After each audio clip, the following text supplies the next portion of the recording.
Indispensable everyday management skills. Lee Iacocca says, management is nothing more than motivating other people. In this session, you will learn the nuts and bolts of everyday management and become familiar with the skills you can use to make your days as a manager go smoothly. You'll also learn how to keep track of your employees' progress without micromanaging. Identify what questions you should ask a job applicant to ensure you're hiring the right people. Know the importance of delegating and delegating properly. I will also list out the benefits of coaching and solve problems quickly and effectively. Keeping track of employee assignments without appearing like you're micromanaging includes setting task and project timelines. It also includes scheduling regular meetings to check on the project progress and letting them know when to seek your advice or when to make their own decisions. So make sure, as you are managing people, let them know what the timeframes are. You may need to take the big project and break it down into smaller components so the person can understand what the deadlines are. Also, check in with them periodically to make sure they're meeting the expectations of the project. Some things to ask include, where are you in the project? Let's go ahead and review this at this time, and then set meetings to review with them so they're expecting you to be involved in the project process. As I mentioned, let them know when you want them to seek your advice and when you want them to just run with it. Let's move now to interviewing tips and techniques. Have you ever hired somebody to come work for your department or for your company thinking they were the perfect person for the position, only to find out 2 weeks, 2 months, or 2 years too late that perhaps they weren't the best choice? This section is designed to help you recognize what you're looking for each position, the job requirements, as well as the candidate's ability to do the job. Interviewing tips include encouraging questions throughout the process, developing standard questions that you ask each applicant, avoiding discriminatory language, and advising applicants of next steps. So let's move into some types of interviewing questions you can ask. Fact-finding. Have you ever worked with Microsoft Access, Excel? What types of email programs have you worked with? Have you ever worked in intense environments where you have to make quick decisions? What types of people do you like working with? I want to stop here for just a moment. I have seen this question come up in certain interviews, and it says, what type of people annoy you most? Now, the reality is, most candidates are going to say, oh, I get along with everybody, or something like that. If they're actually honest with you and say, oh, I can't stand working with this type of person, you might find out a little bit more about the candidate than you really care to in that first interview, and you might draw a bias against them. What you can do instead is say, who are your favorite types of people to work with? And based on the personality styles that I talked about a little earlier, you can say, list in order your favorite type of person. And this is where we'd go to the multiple choice. So do you like working with direct, bottom line, no nonsense, to the point, just get it done type people? Or do you like working with highly analytical people with a plan A, a plan B, a plan C, very process driven?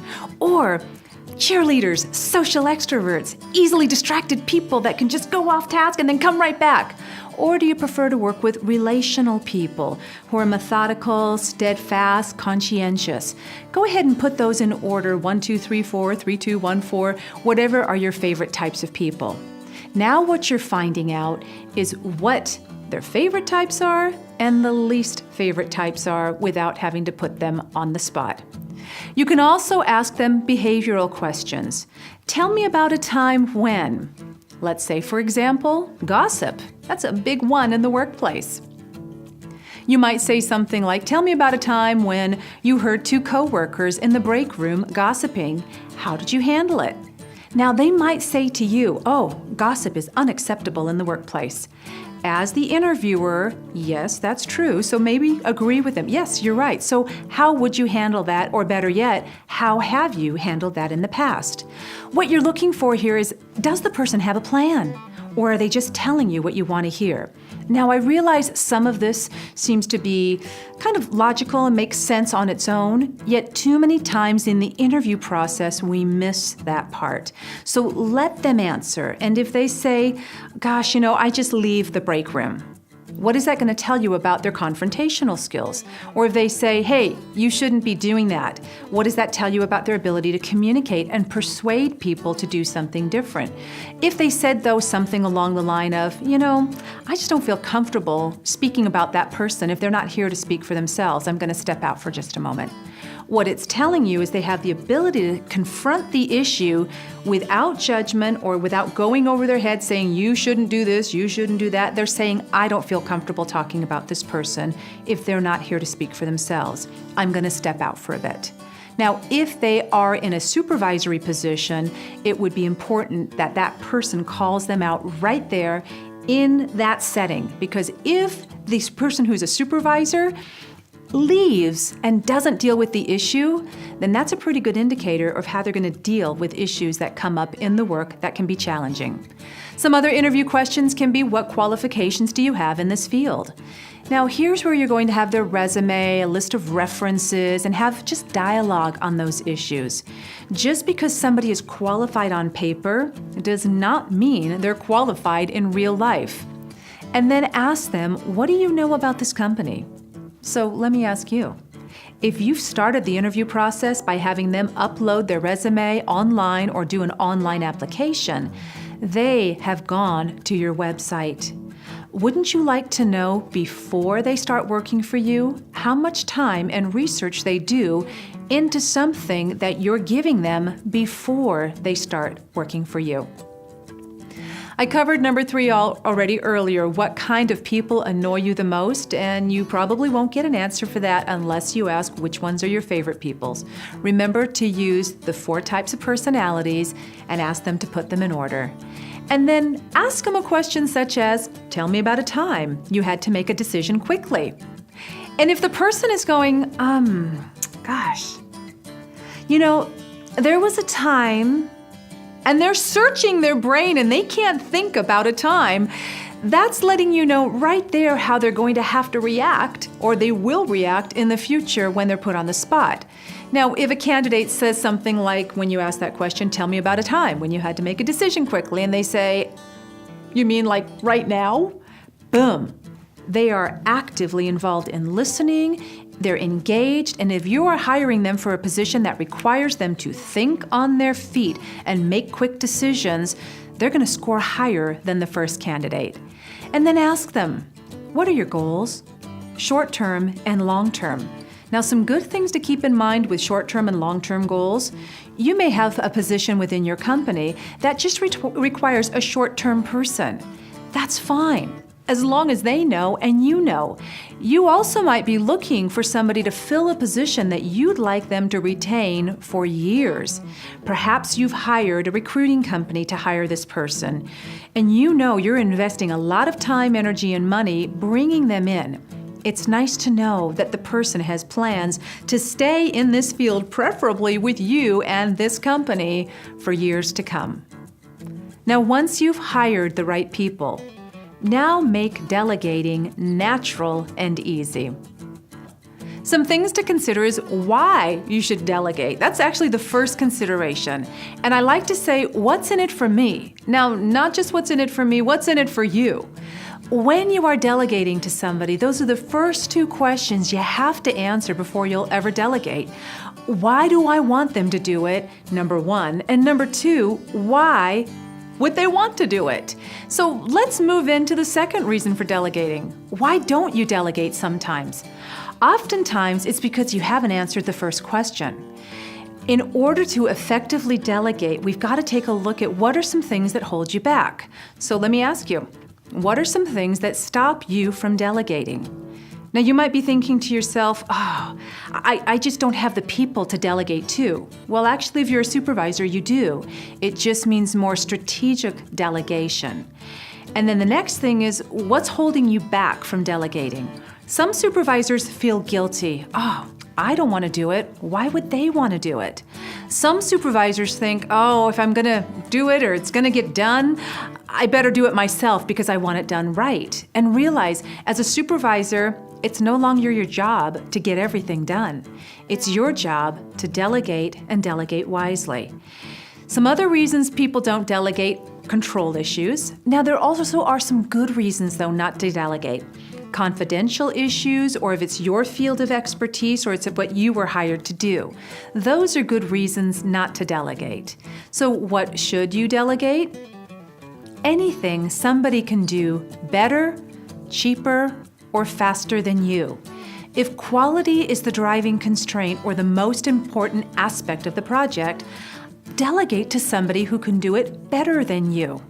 Now realize, better might cost more, and it might take a little bit longer. If quality is the driving component that's most important on the task or project at hand, hire it out. Give it to somebody who might cost a little bit more or might take a little bit more time, because the goal is quality.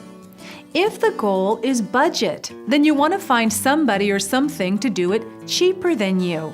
So if you cost twice as much as one of your employees, and maybe it takes you an hour to complete a task, if you delegate that to your employee at half of your rate, then maybe it takes them an hour and 15 minutes or an hour and a half to get it done.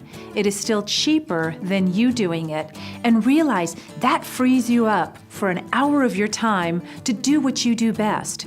And it only requires you to check their work, which again is part of being a responsibility is part of the responsibility of being a supervisor. Faster than you. Now, faster also might cost more. If the driving constraint, though, is time, do it faster than you. Give it to somebody or something that can do it faster. For example, if you type 45 words per minute, 90% accuracy, great. Somebody else, though, might type 80 words per minute at 65% accuracy. They are still faster than you. Better yet, delegate to technology. There are programs out there that will type talk to text, and you can use a headset microphone and type with your mouth. Realize there are great programs out there that'll type 200 words per minute. In fact, the speed that I'm speaking right now, most talk-to-text software programs that are worth their salt will type at the speed that you're speaking, like I've been demonstrating today. 97% accuracy. Let's go back for just a moment. Better than you, cheaper than you, faster than you. Ask yourself what is most important, quality, time, or budget, and then choose a person or technology. You can even use paper. For example, how do we do this? I've mentioned technology, I've mentioned an assistant. Paper. If you need to not be disturbed for a period of time, delegate to a sign on the outside of your workstation, on the outside of your office door or cubicle, in focus. Just make a little sign that says in focus. That's the new do not disturb. And you can put the time frame in focus from this time to this time. Please come back at this time. Now, what you're doing here is you're delegating to a piece of paper, and apparently paper signs keep people from interrupting you. Apparently 9 out of 10 people will respond and respect the sign. Think about it. When was the last time you sat on a bench at a park that said wet paint? All somebody did was delegate to a sign, and chances are you obeyed it. There are also other programs such as internships, work-study programs, government programs, overseas programs. Check with your local government, check with your local college, and find out what programs are available. Some state programs will even reimburse you up to 65% of what you're paying that person. So if your wage is $20 an hour that you're paying somebody, you will get up to 65% back from government agencies if you're hiring somebody from a school or somebody with a disability or somebody who is in a minority group. Find out what programs are out available for you. Here's the 9-point checklist to help you delegate. First and foremost, employees must have the necessary skills. This is an easy one. Train them. Train them. Second, employees must have the authority, so give it to them. Realize employees are coming to you and they're waiting for you to tell them what to do. Most employees have spent years of their life in school, and it doesn't matter if it's just grade school, high school, college, or extended. Most people are used to somebody in a position of authority telling them what to do, checking back on their work, giving them a grade. And that is what your responsibility is as a supervisor, especially while you're getting to know somebody and work with them. Give them the authority, let them know what they can do and what they need to ask you. The third thing, employees have to have the resources. I had a woman come to me in a seminar and she said, my boss is driving me crazy. She's given me the responsibility of running the mailroom. The problem is I cannot run the postage meter and refill it without her approval. And so I asked her, how does that interfere with your work? And she says, sometimes the mail will pile up for 2 or 3 days. And I'll have my colleagues come in and say, hey, I just called my client and they haven't received something I sent 3 days ago. What's up? And they see the mailroom is full and backed up. And it's because her boss didn't give her the authority. Hold employees accountable. Too many times, supervisors let the employees off the hook. Now, some employees just don't know how to do the job. Some employees, though, maybe just haven't taken the time to do it well. And too many times, supervisors let them off the hook, especially if they like them. Hold them accountable. It's okay to let them know, yeah, I do like you. I do like working with you. Here are the requirements of the job. So let's go through this again. Here's how it's done. I'm going to be checking on you periodically, and during that time frame, remind them it's their responsibility to take ownership. Set realistic deadlines, and remember, end of the day is not a deadline, end of the week is not a deadline, 2 weeks from now, none of those are deadlines. End of the day, we will say a specific time frame. Today, Thursday, 4 p.m., I need this completed. So I'm going to check in with you around 3:30, 3:45, unless I hear from you first. What you're doing is you're giving them the parameters, so set a realistic deadline. It is not going to be end of the week. It will be Friday, 3 p.m. That way you know you have a 2-hour window just in case. And 2 weeks from now, what if they're a 10-day 2-weeker, you're a 10-day 2-weeker, and they're a 14-day 2-weeker, and you give them an assignment on a Friday, and they're like, oh, sure, I can get that done in 2 weeks. You might be thinking to yourself, oh, great, they're going to go into overtime, they're going to cover this work in the weekend, and they'll be done in 10 days from now. They might be thinking to themselves, perfect, I'll put this on my desk for Monday, I'll have next week, the following week, and then I'll give it to my boss the following Monday. You have just turned, or they have just turned, 10 days into 17 or more days. So make sure you clarify and be a little anal retentive with your dates. Reward success. Catch people doing the right thing. Give your clear expectations of what you expect them to do and what the job requirements are. Evaluate their progress periodically and give all pertinent information. The bottom line with this 9-point checklist is to do what you do best and delegate the rest. Now that you've hired and trained a great team, let's explore how to develop coaching skills that help employees reach their full productivity potential.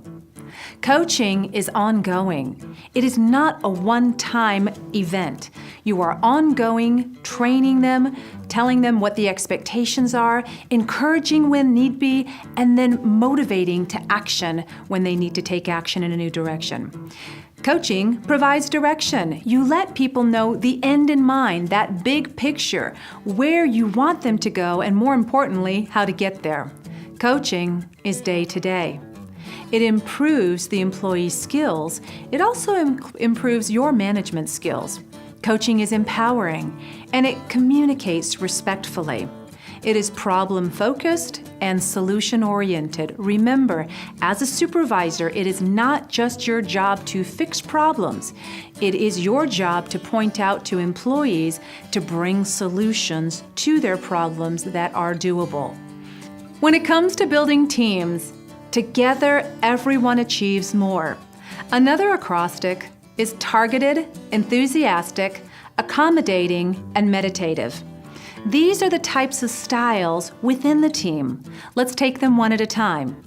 Just like we talked earlier about the 4 personality types, here are the jobs or responsibilities or the tendencies within those jobs of each type. So warriors, for example, tend to be very targeted. They focus on the team goals and the results. They encourage risk-taking. They don't encourage a lot of interpersonal team involvement. They're extremely competitive, and they expect the team to take action and be decisive. They're free to express their own opinions and feelings to the team, and they tend to be controlling when under stress. Now, we do need targeted people on the team. Remember, though, we need the other 3 styles as well. The enthusiastic style, this would be your cheerleader. They focus on people and they learn from member relationships and those team relationships. They encourage team involvement and they tend to be really upbeat and motivated. The enthusiastic people, they get the team members to do things by using persuasion more than power. They will plead with them, they will be animated with them, and they'll give them a high five when they say yes. They enjoy teamwork and people involvement. They love being around people. They draw a lot of energy from being around and working with people. They consider team members' facts and opinions and ideas in their decision making, though they tend to be impulsive under stress and sometimes a little bit too optimistic. Let's go to the accommodating person. Now, this is going to be the lamb or the relational person. They tend to focus on team harmony and steadiness. So when you're working on a project or at a segment on your project that requires people to get along, this is a great place for the accommodating person. They create a team climate of trust, dependability, and security. They tend to be indecisive under pressure because they don't want to make waves or offend anybody. And they tend to be more careful and contemplative with their team goals and their actions. Now, they do listen sincerely to team members, both their feedback and their ideas, and they are open and considerate. Then there's the meditative type person, or the tasks that require a meditative person. This would be the human computer, thinker, analyzer. They focus on the team analysis, the facts, the data, the details.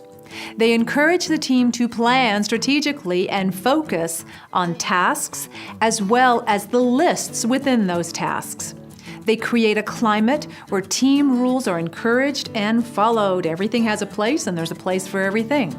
They encourage the team to solve problems through effective analysis, not just hunches or gut feelings or their own opinions. They don't encourage team spirit as much as team process. These are the people who are process-driven, and they tend to withdraw under stress. As far as contemplative, they are very contemplative and reserved, tending to process more internally versus externally. Now let's turn that team into a problem-solving unit and put your creative problem-solving ability to work for innovative solutions. When you, as a supervisor, have a problem, call on your team. Ask for suggestions from all of your employees. Use brainstorming techniques to develop ideas. Consider all suggested solutions. You can use the 5-step process to solve any problem. Step number 1, define what is the problem? What is the issue? What are we dealing with? What do we need to fix? Why is it a problem? Probe in and determine what is the problem. Step number 2, gather the data and analyze the problem. This is not just hypothetical. This is not gut feeling. This is, I'm kind of thinking it might be this. No, this is gather the data, build on facts. Step number 3, generate potential solutions. As I've been talking about all throughout this video, look at the end in mind. What solution do you want? Step number 4, select and implement the best solution. Step number 5, evaluate the solution. So once you've done it, evaluate what worked and what could you do better next time. And that's bringing back the technique from earlier, like best next time. Write down every 3 things you like best to 1 thing to do better for next time. When employees cross the line, you've got to be able to recognize the behavior and call them out on it and fix it, which brings us into equal opportunity guidelines as well as sexual harassment guidelines within the workplace. In the United States, there are some places you can go to find out more information, including determining what is the equal pay for the position. There's the Equal Pay Act, there's the Age Discrimination in Employment Act, there's the Americans with Disabilities Act, there's the Rehabilitation Act. Check with your local authorities, check with your human resource department, check with your state to find out what the guidelines are for your state as well as for federal. Let's move on to Canada. In Canada, there's the Canadian Human Rights Act, there's the Employment Equity Act, and then there's the Canadian Labor Code. What you must know about sexual harassment, beginning with the definition of sexual harassment, and that would be unwelcomed sexual advances and requests for sexual favors, male or female. Now, these could be explicitly or implicitly implied condition for future employment or even current employment. It could also be, you could be threatened directly or indirectly for loss of job if you rebuff that person. The conduct interferes with work, or there is intimidating, hostile, or offensive working environment as a result. And as our culture has changed over the years, this is something that's very new and very real in the workplace. And a lot of people don't know how to handle that. So remember, as the law states earlier, it does not matter if it's the same sex or the opposite sex. Sexual harassment is just that. So having a definition of sexual harassment in place, the policy includes what is that definition? What is the complaint procedure? What process must be followed in order for that complaint to be submitted? And then what are the consequences of sexual advancement or sexual harassment within the workplace? And then a statement of strong disapproval. People need to know from the get-go that this is not acceptable in the workplace. When it comes to enforcing a sexual harassment policy, the keys for success include acting on every situation. You must document when somebody has brought something to you. You must document that you have taken that matter into consideration and the actions you are following through on. Inform all employees on the policy. What is acceptable, what is not acceptable, and act immediately and consistently. Enforcing complaint procedures includes consistently investigating, document, and document. And here you're documenting the facts, not just your opinions. You are not case building against somebody. You are documenting this person reported this action at this time. Enforce disciplinary action. Monitor a work environment. Now, I want to give you an example here of a radio station where apparently the person who was interviewing the person on the radio said some things that were inappropriate for that particular audience. The guest was very disturbed and upset by what the interviewer had said because there was strong sexual connotation in a joking manner. And that's a danger with sexual harassment because a lot of times people will say, "Oh, I was just kidding. Oh, you take it too seriously." Well, the guest on the show actually went to the station manager and said, "Here's what happened, here are the facts, here is what I said, here is how the interviewer responded. Is that acceptable at your radio station?" Not only was it not acceptable, as a result, a stringent policy was put in there. Now, here's the danger though. Some of the people who were reprimanded in that situation were not held accountable. And so a lot of the people did not take the process seriously. And so remember, when you are enforcing this policy, you as the supervisor must show that this is important to you. If you don't respect it, nobody else will. In this session, you learned new skills for managing, delegating, and developed a list of interviewing questions along with a 5-step process for solving problems. In our next segment, we're going to talk about how to make things happen, boosting worker productivity, enthusiasm, and commitment.